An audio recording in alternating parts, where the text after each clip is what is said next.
tentang tarif yang dikenakan oleh Donald Trump pada Indonesia. Selain pada Indonesia kan juga pada banyak negara. Lantas apa yang harus kita lakukan?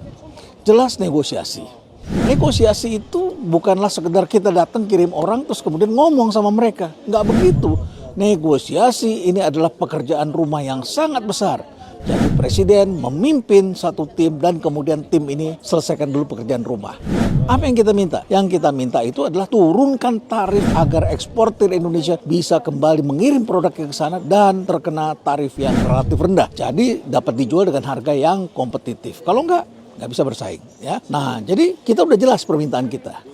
Lantas pertanyaannya Donald Trump pasti adalah, lo mau kasih apa? Tentu kita harus periksa, kita bisa kasih apa? Maka tim ini harus memeriksa, mau kasih apa nih? Mau kasih apa, caranya gimana, terus kemudian apa yang harus kita lakukan? Yang jelas kita punya market nih, jangan berpikir sumber daya alam dulu.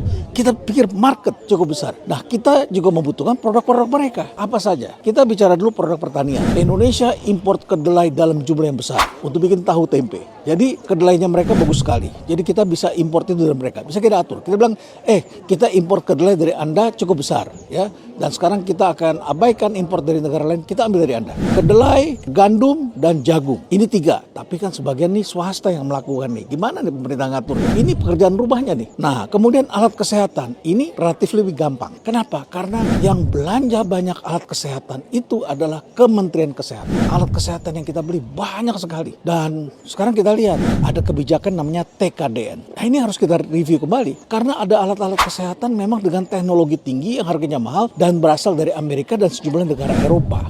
Nah, gimana nih sekarang kalau kita belinya lewat Anda saja, lewat Amerika? Lantas yang terpenting sebetulnya adalah yang kita import dari negara lain yang harus kita pindahkan ke Amerika. Saya pikir-pikir salah satu yang menarik itu adalah minyak, migas. Nah, sekarang coba kita cek. Indonesia import setiap hari dalam jumlah besar minyak dari Arab Saudi. Kita dapat apa sih dari Arab Saudi? Kuota haji, ya begitu-begitu aja. Terus kemudian kita mau ekspor barang ke sana juga susah. Uang mereka yang begitu besar tidak ditaruh di negara kita. Di Malaysia banyak tapi di negara kita tidak ditaruh. Kita minta mereka memberikan donasi kepada kita. Ya dapat ya begitu-begitu aja. Gak terlalu besar. Amerika nih lagi mencoba untuk menghidupkan kembali bisnis karbonnya. Karena mereka tengah menghasilkan minyak dalam jumlah besar. Makanya Saudi was-was sama Amerika. Dan Amerika memusuhi Rusia karena Rusia juga menghasilkan migas. Nah sekarang kita bicara dengan mereka. Kenapa kita nggak import saja dengan mereka begitu? Jadi kita tawarkan pada mereka hal seperti itu. Lalu kemudian kenapa perlu ada tim yang bekerja sangat keras? Kita beresin nih ke dalamnya. Itulah yang disebut sebagai deregulasi. Deregulasi, dibongkar kembali regulasi-regulasi yang mempersulit kita untuk mengambil dari negara yang tentu saja punya kepentingan sama kita. Kita juga punya kepentingan sama mereka, ke Amerika.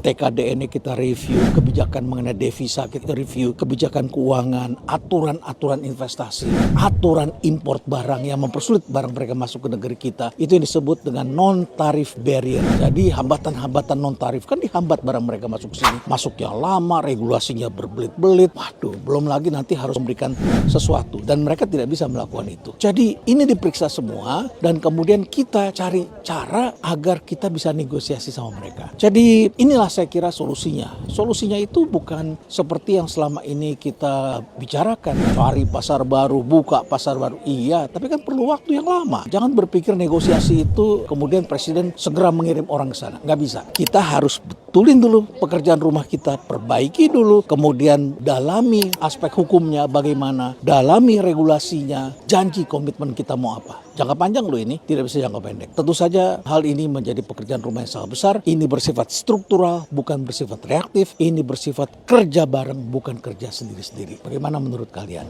Stay relevant.